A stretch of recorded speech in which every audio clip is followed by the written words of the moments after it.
Hello friends, मैं Puneet UCP YouTube channel में आपका स्वागत करता हूं।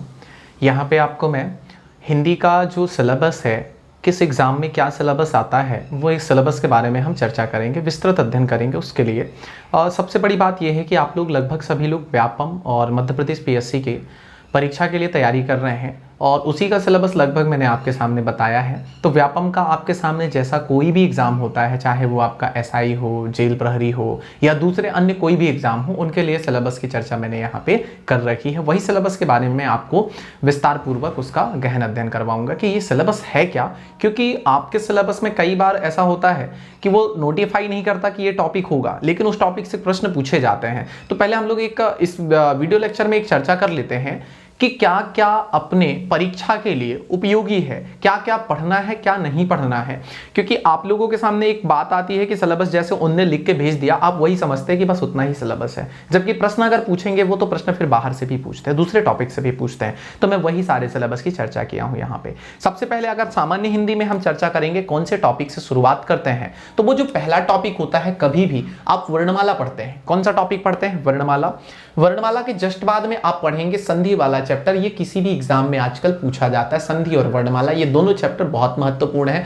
हालांकि समास भी पूछा जाता है, पर समास को और संधि को एक दूसरे का पूरक कहा जा सकता है कि ये दोनों चैप्टर तीनों अपने लिए इंपॉर्टेंट है। अब बात आती है रस, छंद, अलंकार, काव्य वाले की, तो ये चैप्टर ऐसा है कि लगभग हर एग्जाम में नहीं पूछा जाता है, कुछ ही एग्जाम में पूछा जाता है, जैसे एसआई वगैरह, ये सारे एग्जाम में। तो रस वाला टॉपिक, छंद वाले टॉपिक, अलंकार वाला टॉपिक, इन तीनों में अगर मैं चर्चा करूं सबसे कठिन आप किसे समझेंगे, तो सबसे कठिन जिसे आप समझने की कोशिश करो वो सबसे कठिन कौन सा? अलंकार। रस वाला ऐसा है कि अगर आपने एक बार पढ़ लिया, उसकी परिभाषा समझ ली, तो आपसे आंसर बन जाएगा।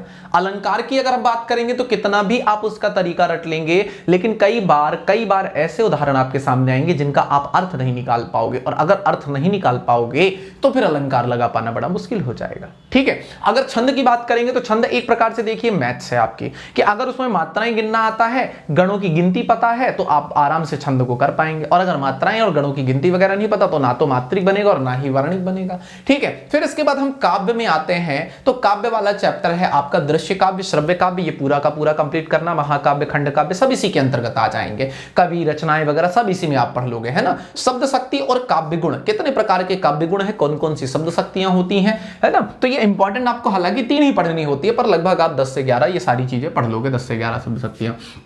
उपसर्ग प्रत्यय की बात करेंगे, इनमें जो सबसे खतरनाक टॉपिक है वो है प्रत्यय। प्रत्यय के जब भेद करते हैं ना, वहां से पढ़ना फिर कठिन हो जाता है। आप कहोगे सर इसको बताते हो कठिन है, उसको बताते हो सरल है, तो बिल्कुल मैं सही बता रहा हूं। बात क्या है कि एक टॉपिक आपको बड़ा इजी लगेगा, उपसर्ग बहुत इजी होता है। हिंदी का उपसर्ग, संस्कृत का उपसर्ग लगभग आप रट लोगे, आराम से बनाते जाओगे, लेकिन जब आप प्रत्यय में आओगे तो प्रत्यय के जब भेद करोगे वहां पर आपको कठिनाई होगी। तो पहले से मैं बता देता हूं कि ये टॉपिक होंगे जो थोड़े से टफ लगेंगे आपको।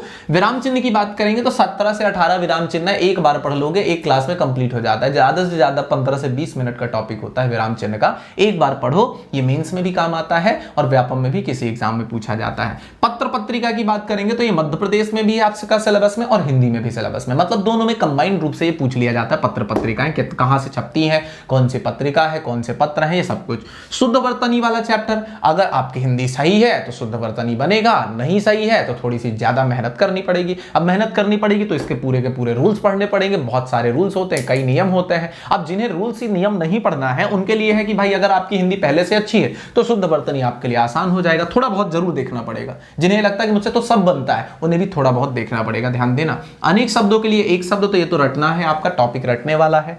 वाक्य और वाक्य शुद्धि, हर साल एसआई में आपके यहाँ पे 6 से 7 प्रश्न वाक्य और वाक्य शुद्धि से पूछे ही जाते हैं, ध्यान रखिएगा आप। ठीक है। तो ये चैप्टर हमारे लिए एसआई के लिए बहुत ज्यादा महत्वपूर्ण है। आगे मुहावरे, लोकोक्ति या कहावत की अगर हम बात करते हैं तो ध्यान रखना, मुहावरे, लोकोक्ति या कहावतें में इसमें क्या है आपका कि एक बार भी अगर आप इसकी रीडिंग कर लो ना तो आराम से बन जाता है, बड़े आराम से बन जाता है। मेंस की बात करोगे तो सीधा क्वेश्चन पूछेगा कि मुहावरे लोकोक्ति में अंतर बताइए, मुहावरा किसे कहते हैं, परिभाषा बताइए, वाग्धारा क्या है, इसे उर्दू में क्या कहते हैं, इसे हिंदी में क्या कहते हैं, ऐसे करके 3 नंबर में पूछ लेता है। हिंदी भाषा का इतिहास इतना ज्यादा नहीं आता, परंतु 1 से 2 प्रश्न जरूर हिंदी भाषा के इतिहास और साहित्य के विकास से आ जाते हैं, तो 2 क्वेश्चन लगभग आ जाते हैं, 2-3 प्रश्न बनते रहते हैं, तो ये भी पढ़ना पड़ेगा अपन को। पल्लवन और संक्षेपण, ये ऐसा टॉपिक है जो मेंस में भी अपना और व्यापम में भी आता है। तो संक्षेपण और पल्लवन भी कोई इतना बड़ा टॉपिक नहीं है, आराम से अगर एक बार क्लास आप देखोगे, सारी चीजें एक नियम होते हैं, मतलब करने की एक प्रक्रिया है इनको, उस प्रक्रिया से अगर आप गुजर जाओगे तो लगभग 1 घंटे में ये आपका पूरा संक्षेपण और पल्लवन समाप्त हो जाता है। शब्द भेद में हम चलते हैं, ये बहुत महत्वपूर्ण है शब्द भेद वाला। तो सबसे पहला पार्ट आता है उत्पत्ति, स्त्रोत या इतिहास के आधार पर शब्द। यहां पे 5 भेद इसके बताए गए। सबसे पहला तत्सम शब्द, तद्भव शब्द, देशज शब्द, विदेशज शब्द और फिर अंतिम में कौन सा आ जाएगा आपका संकर शब्द आ जाता है। ठीक है, तो ये 5 भेद। व्युत्पत्ति, रचना या बनावट के आधार पर जाओगे तो रूढ़ शब्द, यौगिक शब्द और योग रूढ़ शब्द ये पढ़ना पड़ेगा आपको।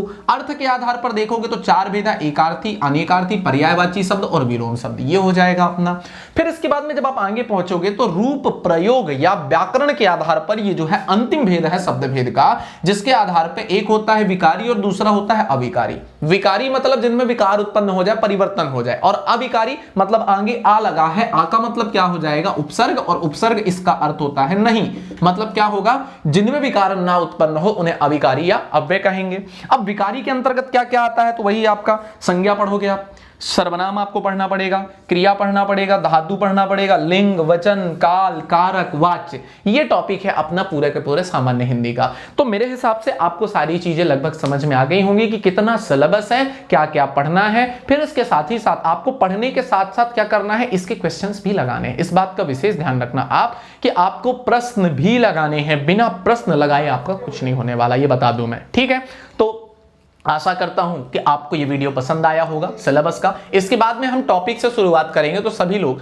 अगले लेक्चर के लिए इंतजार करिए। जैसा होता है हमें कमेंट करिए, जो भी होता है इस चैनल को ज्यादा से ज्यादा लाइक, सब्सक्राइब और शेयर करिए। धन्यवाद, मिलते हैं अगले लेक्चर में।